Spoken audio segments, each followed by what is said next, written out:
The days of I don't have to be on a certain platform as a business owner, they're gone. Those days are gone.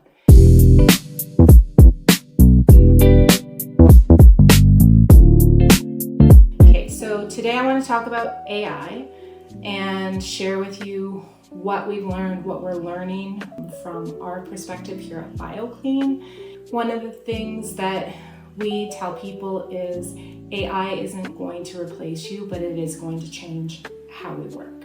When we think about it, we can't fear it. People want to talk about their fear, but our job as leaders is to eliminate some of that fear and to make people curious and to help be as efficient as possible and really focus on the human connection. And part of that is getting curious. So for Jody and I, it's about what problems are we facing in the organization where AI can assist us to be better, to be more efficient, but also remembering that it doesn't eliminate that ability to think.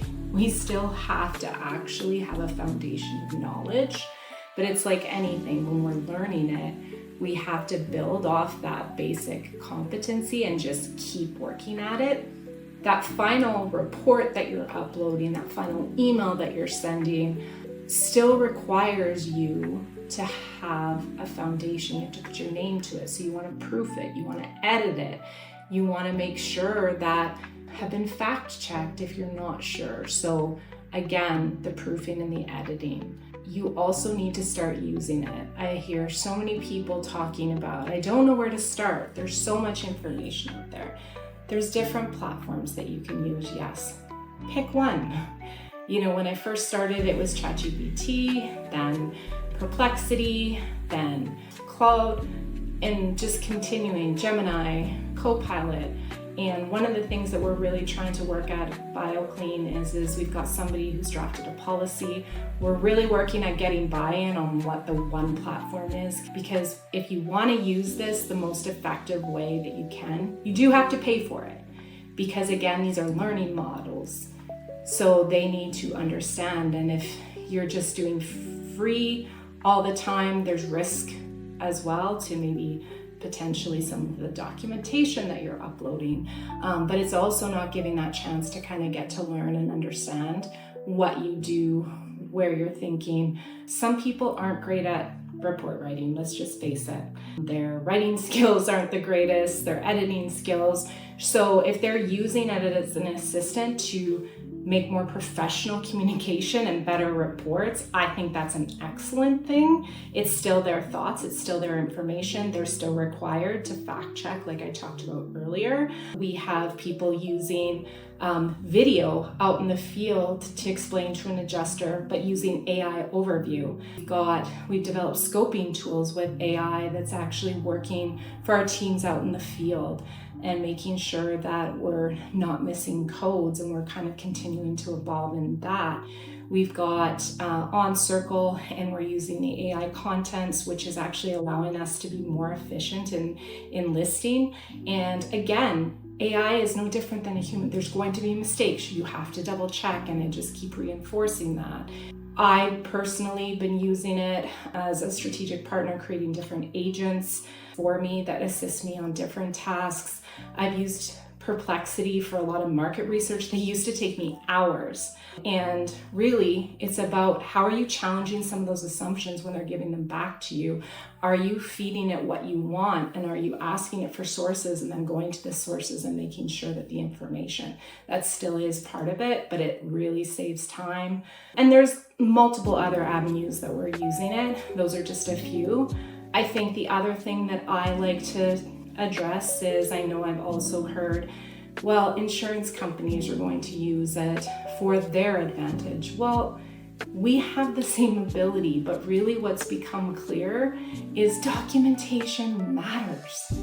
How we do the quality of our work, we tell our stories, matters more. There's no excuses anymore to provide poor reports, poor documentation. There is a higher level required right now in what we do, and we should be welcoming that if we're true professionals.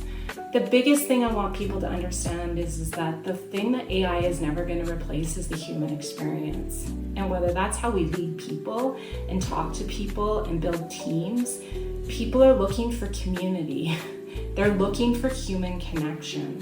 Nobody can replace us sitting across the table with another human who we might have seen on their worst day, and providing them with reassurance, providing them with the empathy that we are taking care of them. And if we use AI the way that it's been designed, is that it's going to free up our time to spend more time doing the things that are going to make the biggest difference to the people we serve, which is committing to the human experience. My final point is we need to think about it more, not just from an operations perspective, but from a marketing perspective, from a personal branding perspective. The days of I don't have to be on a certain platform as a business owner, they're gone. Those days are gone. So that might seem overwhelming. What do you mean I can't just have a business page? I now have to have a personal page, because algorithms are changing. And how people are going to be finding us now and in the future is changing. And so we have to make sure that our websites are feeding the right information, FAQ pages. We have to make sure that our personal LinkedIn pages or Instagram, like I said, there's multiple platforms, but we have to have a presence on them to be able to get our customers to know where we are and the problems that we can solve. Again, when you pick that platform, you do have to pay for it. And I just want to emphasize, I think we can get caught up in, oh, it's just another thing. Change is inevitable. And I really just want to let people know, again, it's not here to replace us. It's here to challenge us to become the best versions of ourselves and to elevate how we think, how we solve problems, and how we serve others. I personally am a person that likes to lead change. I don't like to get left behind. We kind of have a philosophy at BiocleanLloydminster that we set the standard. We don't want someone else to set it for us. And so that means being willing to learn, adapt, and we're not always going to get it right, but we're just going to keep trying and keep going after it. So be a student, be curious, and I believe that that's where the opportunity is.